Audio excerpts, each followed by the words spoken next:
जय हिंद साथियों। नरेंद्र मोदी जी की सरकार के भ्रष्टाचार के खिलाफ, अडानी के महाघोटाले के खिलाफ लगातार मैं बोलता रहा हूँ, अपनी आवाज उठाता रहा हूँ। ईडी में कई शिकायतें भी अडानी के खिलाफ की, उनके घोटाले के खिलाफ की, उस पर कभी कोई कार्रवाई नहीं। और आज अचानक ईडी मेरे घर पे पहुंच जाती है, दिन भर छापेमारी की, सारी जांच की, सब कुछ खोद डाला, कुछ नहीं निकला। बावजूद इसके जबरन मेरी गिरफ्तारी की जा रही है। लेकिन हम लोग आम आदमी पार्टी के सिपाही हैं। मोदी जी से कहना चाहते हैं, मोदी जी आप चुनाव हार रहे हैं, बुरी तरीके से हार रहे हैं, और ये आपकी हताशा का संकेत है, ये आपकी हार का संकेत है। ये उदाहरण है इस बात का कि एक कायर, एक डरपोक प्रधानमंत्री किस तरीके से जुल्म करके, तानाशाही करके, लोगों को जेल में डाल के चुनाव जीतना चाहता है। लेकिन मैं मोदी जी आपको याद दिलाना चाहता हूँ, जब जब जुल्म बढ़ता है तब तब उसके खिलाफ जनता की आवाज़ बुलंद होती है। मैंने पहले भी कहा है अपने साथियों से, आज फिर दोहरा रहा हूँ, मरना मंजूर है, डरना मंजूर नहीं है। चाहे जितनी यातनाएं मोदी जी दें, नरेंद्र मोदी सरकार के भ्रष्टाचार के खिलाफ, अडानी के महाघोटाले के खिलाफ बोलता रहा हूँ, बोलता रहूँगा। आज दिन भर की छापेमारी में पूरा घर खोद डाला, कुछ नहीं मिला, बावजूद इस पर गिरफ्तारी हो रही है। अभी दुनिया भर की झूठी खबरें प्लांट की जाएंगी, दुनिया भर के झूठे समाचार फैलाए जाएंगे।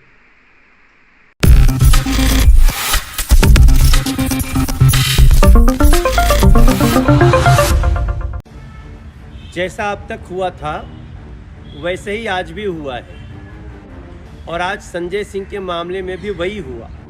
पाप करने वाला, अपराध करने वाला चाहे कितना भी सयाना हो, उसको एक दिन उसकी सज़ा मिलती है।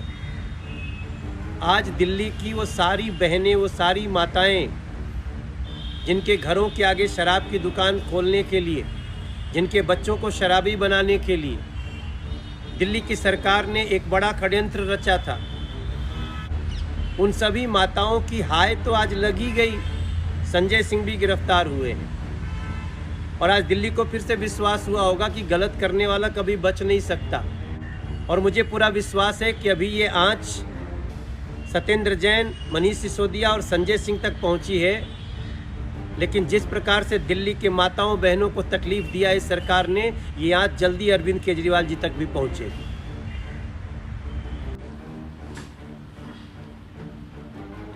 पिछले कुछ हफ्तों से ग्राउंड पे अगर आप घूमें तो पता चलता है केंद्र सरकार की जबरदस्त नेगेटिविटी है। लोग दोबारा से भारतीय जनता पार्टी को केंद्र की सत्ता में बिठाने के लिए बिल्कुल तैयार नहीं है। आने वाले 5 राज्यों के अंदर चुनाव ज्यादातर राज्यों में भारतीय जनता पार्टी हार रही है। वो चैनल्स जो भारतीय जनता पार्टी की मदद भी करते थे, वे भी अपने ओपिनियन पोल में ज्यादा मदद नहीं कर पा रहे हैं, क्योंकि ग्राउंड पे स्थिति बहुत खराब है। महिला आरक्षण करने की कोशिश कर रहे हैं, गैस सिलेंडर सस्ता करने की कोशिश कर रहे हैं। कल भारत के जाने माने बड़े बड़े पत्रकार जो बेखौफ निडर होके जनता के सवाल केंद्र सरकार से करते हैं, उनके घरों पे छापे मारे गए, उनको पुलिस थाने ले जाया गया, सुबह से शाम तक पूछताछ की गई, उनको देशद्रोही बताने की कोशिश की। और आज भारतीय संसद में लोगों की सबसे मजबूत आवाज संजय सिंह जी को जिस तरीके से बिना किसी सबूत,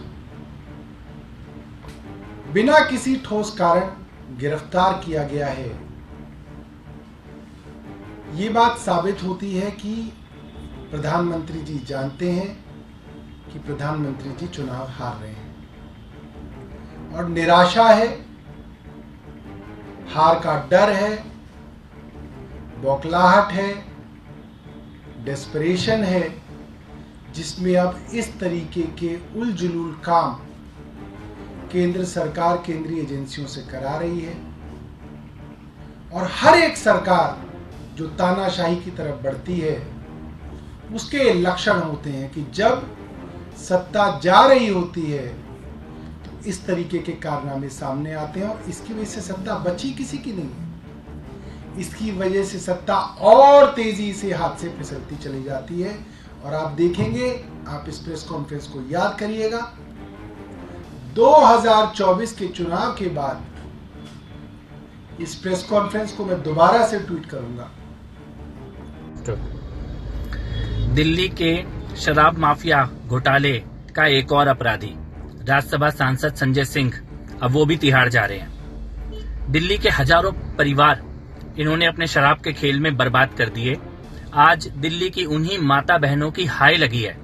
विजय नायर भी जेल में है, मनीष सिसोदिया भी जेल में है और अब संजय सिंह भी तिहाड़ जेल में रहेंगे। लेकिन बड़ा सवाल यह है कि जब मनीष सिसोदिया, संजय सिंह और विजय नायर चोरी कर रहे थे तो क्या केजरीवाल को मालूम नहीं था? क्या केजरीवाल इसमें शामिल नहीं थे?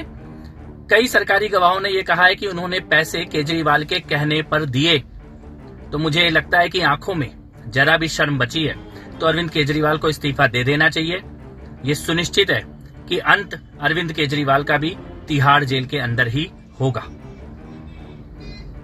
देखिए, ये संजय जी की गिरफ्तारी ईडी वगैरह ने नहीं की है। हमारे जो साथी हैं राज्यसभा में, उनकी गिरफ्तारी मोदी जी और अमित शाह जी के बीजेपी की आनुषंगिक संगठन जिसमें ईडी, आईटी, सीबीआई, इस मामले में ईडी ने की। स्याह दिनों का दौर शुरू हो चुका है। कल न्यूज क्लिक के से जुड़े तमाम पत्रकारों पर, आज संजय जी पर पीछे की पृष्ठभूमि देखिए कि बिहार की जातिगत सर्वेक्षण की रिपोर्ट आती है। प्रधानमंत्री जी हड़बड़ाए हुए हैं, पार्टी को समझ में नहीं आ रहा है, हेडलाइन मैनेजमेंट भी करना है, विपक्ष के लोगों को डराना भी है। ये सिलसिला मैं जानता हूं हमारे प्रतिकार के बावजूद चलेगा, क्योंकि उनके राजनीतिक उपकरण अब उनके पास कुछ नहीं बचा। शब्द नहीं, भाव नहीं, कहने को कुछ नहीं, देने को कुछ नहीं, तो क्या करेंगे? विपक्ष के तमाम दलों को लोग बताएं कि क्यों विपक्ष के दलों को, एक एक नेता को लगातार टारगेट किया जा रहा है, डराने के लिए। तानाशाही के इस दौर में जो डर गया वो मर गया। तानाशाह खुद डरे हुए हैं और इस डर का प्रतिकार बहुत जल्द होगा, और वो कल, वो जो जल्द है वो बहुत जल्द है। ऐसे खाए हैं तो सच्चाई सामने आएगी ही। संजय सिंह, अरविंद केजरीवाल, आप कितना भी शोर मचाते रहे, आज संजय सिंह की गिरफ्तारी से एक बात तो सच हो गई, ये सच्चाई छुप नहीं सकती, सच्चाई सामने आती है। संजय सिंह ने पहले दिन से शराब घोटाले में पैसे खाए थे और कल जब दिनेश अरोड़ा सरकारी गवाह बने तभी तय हो गया था कि संजय सिंह बच नहीं सकते, क्योंकि दिनेश अरोड़ा ने अपनी गवाही में पहले दिन कहा था कि जब वो अरविंद केजरीवाल के घर गए थे तो संजय सिंह वहाँ मौजूद थे। इसलिए तो हम कह रहे हैं, मिले जब कड़ी कड़ी एक जंजीर बने। संजय सिंह के बाद अरविंद केजरीवाल, अब देखिए होता है, ना उगलते बन रहा है ना निगलते बन रहा है। तो ये तो न्यूज को सुन लीजिए, न्यूज को डाइवर्ट करने के लिए कल की पत्रकार उर्मिला जी को उठा लो, आज आम आदमी पार्टी वाले को उठा लो, और आने वाला दिन, क्योंकि बिहार में जाति आधारित गणना हो गई है और ये बैकफुट पे चले गए हैं, तो अब इनका प्रयास होगा कि झारखंड में भी रेड मारो, यहाँ भी बिहार में भी आने वाले समय पे कार्रवाई करेंगे, लोगों को तंग करेंगे। और हम तो जिस दिन 9 अगस्त को पिछले साल बोले थे ना कि अब शुरू हो जाएगा ये लोग का काम, तो ये लोग तो समर्थ है नहीं पॉलिटिकल लड़ाई लड़ने में, तो आगे पीछे एजेंसियों को ये सब करके दुरुपयोग करके कराया जाता है। प्रधानमंत्री जी भाषण दे रहे, कोई भ्रष्टाचारी मेरे साथ नहीं बैठ सकता। अजीत पवार के साथ जो है बैठ के माला पहन रहे थे उनका, 2 दिन पहले वो एनसीपी में थे तो क्या थे, बीजेपी का विरोध में थे तो क्या थे, वो भ्रष्टाचारी थे। और जो बंगाल वाले जो लोग थे, जो टीएमसी से भागे हुए लोग, मुकुल रॉय वगैरह, आपके जो कांग्रेस से जो आ गए हैं अभी जो सीएम है असम के, वो क्या थे, वो भ्रष्टाचारी नहीं थे। जो महिलाओं का शोषण कर रहे हैं, महिलाओं पहलवान का, उनके पार्टी के एमपी है, कोई कार्रवाई नहीं की जा रही है। तो भ्रष्टाचारी या बलात्कारी साथ बैठा हुआ है, भाषण में बोला कि कोई किसी की हिम्मत नहीं है। ये दोहरा चरित्र।